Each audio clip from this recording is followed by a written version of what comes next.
Joy University, best emerging university in South India. For admissions, contact.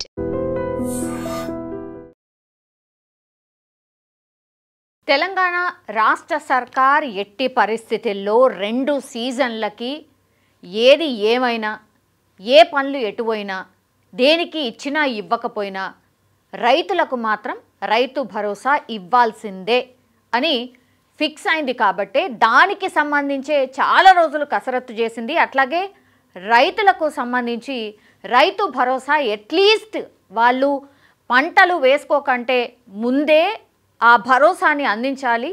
So ఆ పైసలు ఏవైతే మనం ఇస్తామో అవి అక్కడికి వస్తాయి. కొంతనన్నా రైతులు పెట్టుబడి కింద ఈ అంటే పంటలు పండించుకోతందుకో సీడ్స్ విత్తనాలు కొనడానికో ఎరువులకో ఇంకా దానికో ఇంకేదానికో ఖర్చులు చేసుకుంటారు కాబట్టి ఆ ఖర్చు మనం ఇచ్చినట్టు అవుతుంది అని ఈసారి మాత్రం ఎట్టి పరిస్థితుల్లో లేటు ఇవ్వద్దు అనుకున్నారు. కాబట్టి మొన్నటి నుంచే 2 రోజుల నుంచి కూడా రైతు భరోసా నిధులు విడుదలవుతున్నాయి. ఇప్పటి వరకు కూడా అధికారికంగా వ్యవసాయ శాఖ మంత్రి తుమ్మల నాగేశ్వరరావే అనౌన్స్ చేసిండు. అదేంటి అంటే 4 ఎకరాల వరకు రైతు భరోసా నిధులు పడ్డాయి, ఒకసారి చెక్ చేసుకోండి అని. కానీ ఇంకా కూడా కొంతమంది మాకు రాలే అంటున్నారు. సరే అది పక్కన పెడదాం. సో ఈ 4 ఎకరాల వరకు ఇప్పటి వరకు రైతులకు విడుదల చేసినటువంటి నిధులు ఎన్నయ్యా అంటే 5,212 కోట్ల రూపాయలు ఇప్పుడు రైతుల ఖాతాల్లో 4 ఎకరాల వరకు ఉన్నటువంటి రైతులు ఎవరైతే ఉన్నారో వాళ్ళందరికీ కూడా జమ చేసినట్టుగా లెక్కలతో సహా చెప్పింది రాష్ట్ర సర్కార్. సో ఇంకా మిగిలిపోయిన ఎన్ని అని అంటే యాక్చువల్లీ వీళ్ళు రైతు భరోసా కింద రైతులకు విడుదల చేసేటటువంటి నిధులు 9,000 కోట్ల రూపాయలు ఈసారి రైతు భరోసా కింద మేము రైతులకు నిధులు విడుదల చేయబోతున్నాము అని రాష్ట్ర సర్కారే ముందుగానే అనౌన్స్ చేసింది. కాబట్టి ఇప్పుడు ఆల్రెడీ 4 ఎకరాల రైతుల వరకు మేము వేసాం. అవన్నీ అంటే 5,212 కోట్ల వరకు మేము ఆల్రెడీ రైతుల ఖాతాలో వేసామంటే ఇంకా మిగిలింది ఎంత 9,000 కోట్లలో ఇంకా కూడా ఒక 3,000 కోట్ల వరకు రఫ్గా మిగిలింది అనుకుందాం. 3 నుంచి 3.5 కోట్ల వరకు ఇంకా మిగిలింది. సో ఆ 3,500 కోట్ల రూపాయలు కూడా ఇప్పుడు రైతు భరోసా కింద ముందుగా అనౌన్స్ చేసినట్టుగా 9 రోజులల్లో 9,000 కోట్ల రూపాయల రైతు భరోసాని మేము వేయబోతున్నాం అన్నాం. కాబట్టి ఇంకా కూడా వారం రోజులల్లో మిగతా ఏదైతే రైతులకు ఇంకా రైతు భరోసా పడలేదో వాళ్ళందరికీ కూడా రిలీజ్ చేయబోతున్నాము అని చెప్పకనే చెప్పిండ్రు. ఈసారి మాత్రం మేము లేట్ చేయకుండా ఖచ్చితంగా ఖరీఫ్ సీజన్కే రైతు భరోసా ఇస్తాము అని వాళ్ళు అనుకున్నారు. కాబట్టి ఈసారి రైతు భరోసా ఆన్ టైం వేసినట్టు లెక్క. వాళ్ళే స్వయంగా చెప్తున్నారు, గవర్నమెంటే చెప్తున్నది, వ్యవసాయ శాఖ మంత్రి తుమ్మల నాగేశ్వరరావు చెప్తున్నారు. అసలు గతంలో రైతు బంధు అని ఇచ్చిండ్రు. రైతు బంధు పేరు మీద ఎప్పటి వరకు పడ్డాయి? ఇట్లా ఓటేసారి రైతులకు బడ్జెట్ అంతా పెట్టుకొని అందరి అకౌంట్లలో వేసిన పరిస్థితి ఎన్నడూ లేదు. ఎందుకంటే నేను కూడా అక్కడనే ఆ బీఆర్ఎస్ ప్రభుత్వంలో వర్క్ చేసి వచ్చిన యాజ్ ఏ మంత్రిగా నేను కూడా ఉన్నా కాబట్టి నాకు తెలుసు. 3-4 నెలల పాటు విడతల వారీగా అప్పుడప్పుడు వేసేవాళ్ళు తప్పించి ఇట్లా ఓటేసారి ఈ రైతులకు అక్కడికొచ్చేలాగా ముందే పెట్టుబడి సహాయంగా ఎప్పుడు కూడా బీఆర్ఎస్ వాళ్ళు వేయలేదు. కానీ ఈరోజు వాళ్ళు పెద్ద నోరేసుకొని మాట్లాడుతున్నారు, పెద్ద మాటలు మాట్లాడుతున్నారు, మా మీదనే విమర్శలు గుప్పిస్తున్నారు. మాకు రైతుల మీద ప్రేమ ఉన్నది, చిత్తశుద్ధి ఉంది కాబట్టి మేము ఇవన్నీ చేస్తున్నాం.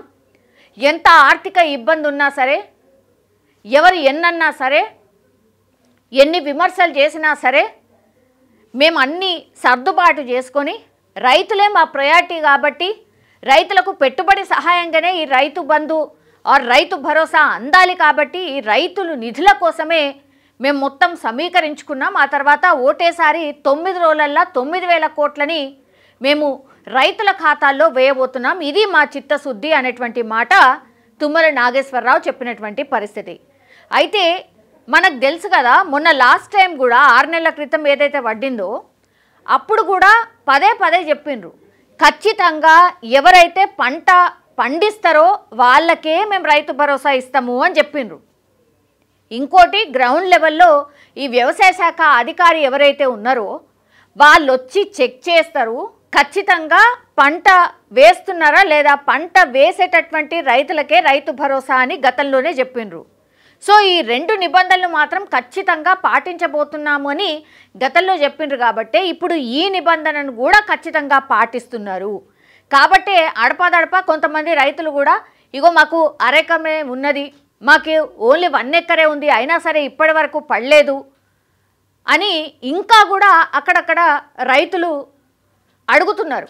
మాకు ఇంకా రాలేదు, మాకు 3 ఎకరాల లోపల ఉన్నది, మాకు 1 ఎకరమే ఉన్నది, 2 ఎకరాలు ఉంది అనే రైతులు కూడా ఇంకా కూడా మాట్లాడుతున్నారు. ఒకసారి నేను ఇప్పుడు చెప్పినటువంటి నిబంధన ఏదైతే ఉందో ఖచ్చితంగా మీరు పంట వేసే రైతు అయ్యుండి మీ దగ్గరకు వచ్చి వ్యవసాయ శాఖ అధికారి చెక్ చేసుకొని రాసుకొని మీ డీటెయిల్స్ అన్నీ తీసుకొని ఉంటే మీరు అర్హులవుతారు. కాబట్టి దగ్గరలో ఉన్న వ్యవసాయ శాఖ అధికారి దగ్గరికి వెళ్ళి ఇగో మా పంట ఈడున్నది, నా సర్వే నెంబర్ ఇది, మా ఎకరం ఇక్కడున్నది, ఈ ఊర్లు ఉన్నది అని చెప్పి మీరు వెళ్ళి ఒకసారి ఆయన దగ్గరికి వెళ్ళి మాట్లాడొస్తే ఒకవేళ ఎక్కడన్నా పడకపోయి ఉంటే మాత్రం ఖచ్చితంగా వాళ్ళకు ఇస్తాము అని కూడా ప్రభుత్వం చెప్తోంది. కాబట్టి ఎవరైనా పడకపోయి ఉంటే మాత్రం ఈ పని అయితే ఖచ్చితంగా చేయండి. ఇంకా వారం రోజులు ఉంది కాబట్టి ఇంకా వారం రోజులల్లా మరి ఎవరికైతే ఇప్పటి వరకు ఇంకా రాలేదు అని చెప్తున్నారో వాళ్ళకు వస్తాయేమో.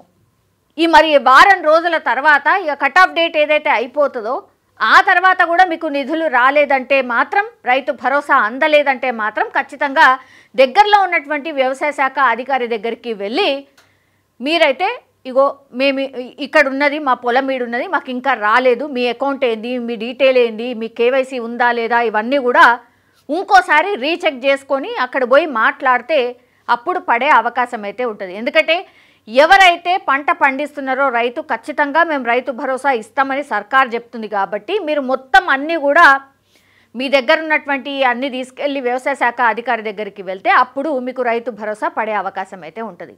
నిజం చెప్పాలంటే కూడా కరెక్ట్ టైంలో ఇప్పుడు రైతులకు నిధులు ఇస్తుంది అని చెప్పొచ్చు రాష్ట్ర సర్కారు కూడా. నిజంగా కూడా రైతు భరోసా అనుకోండి, గతంలో రైతు బంధు అని ఏదైతే ప్రవేశపెట్టినరో అది పెట్టుబడి సహాయం కింద, అంటే రైతు ఫస్ట్ ఇనిషియల్గా వాళ్ళకి ఈ విత్తనాలకైతే ఎరువులకైతే వాటన్నిటికీ కూడా డబ్బులు ఏన్నో ఒక దగ్గరికి వెళ్ళి అప్పు తీసుకొని వస్తారు. కాబట్టి అది ఉండొద్దు, మనమే ఆ సహాయం చేద్దామనే ఈ పథకాన్ని అయితే ప్రవేశపెట్టిండ్రు. సో ఆ పథకం ఉద్దేశం ఏదైతే ఉందో దాన్ని ఖచ్చితంగా ఈ ఒక్క సీజన్కి ఇంకో చర్చ కూడా ఉంది. ఈ ఒక్క సీజన్కి ఇస్తే అయిపోతుందా, మరి మళ్ళీ ఇప్పుడు ఎలక్షన్స్కి పోబోతున్నారు, స్థానిక సంస్థల ఎలక్షన్స్ ఉన్నాయి కాబట్టి ఇప్పుడు ఇట్లా ఇచ్చిండ్రు, లేకపోతే ఆ నెక్స్ట్ మొన్న కూడా మనం చూసినాం కదా ఎక్కడ ఇచ్చిండ్రు ఇయ్యలేదు అనే చర్చ కూడా నడుస్తోంది.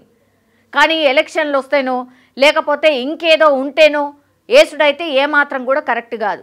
ఇది ప్రతిసారి ప్రతి 6 నెలలకు ఒకసారి పెట్టుబడి సహాయం కింద రైతుకు అందాల్సిందే, రైతులు కూడా కోరుకుంటుంది అదే. సో పెద్దగా ఆశిస్తలేరు, ఓ పెద్ద ఇప్పుడు పంట పెట్టుబడి కింద మీరు సాయం చేస్తున్నారు, ఆ తర్వాత పంట అమ్మేటప్పుడు కూడా ఇంతే మంచిగా రైతును చూసుకోండి, ఇంతే మంచిగా రైతుకి మరి అమ్మడానికి సౌలతులు కల్పించండి, మద్దతు ధర మంచిగా ఇవ్వండి, ఇవే రైతులు కోరేది, ఇంకేం కోరరు. సో దీని మీద ఈ 2-3 విషయాల మీద నిజంగా ప్రభుత్వం ఫోకస్ పెడితే మాత్రం ఈ పథకం ఏదైతే ఉందో నిజంగా రైతులకు అక్కడికొచ్చినట్టు లెక్క. నిజంగా ప్రస్తుతం ఉన్నటువంటి సమాజం దేనికి ప్రయారిటీ ఇస్తుంది? ఆర్థిక సంబంధాల చుట్టూ మాత్రమే తిరుగుతుంది. మళ్ళీ ఎన్నికలంగానే చాలా విరక్తి కలుగుతుంది. మంచి అనిపిస్తుంది కదా, లేడీస్ కూడా ఛాలెంజింగ్ జాబ్స్ చేసినప్పుడు చాలా బాగుంటది. ట్రాఫిక్ అసిస్టెంట్స్ గా నియమించిన ట్రాన్స్జెండర్స్ అందరితో సాల్యూట్ చేయించుకుంటున్నారు. ఫుడ్ డెలివరీ ఇవ్వటానికి వెళ్ళినటువంటి డెలివరీ బాయ్ అనిల్ పై కళ్ళ ముందు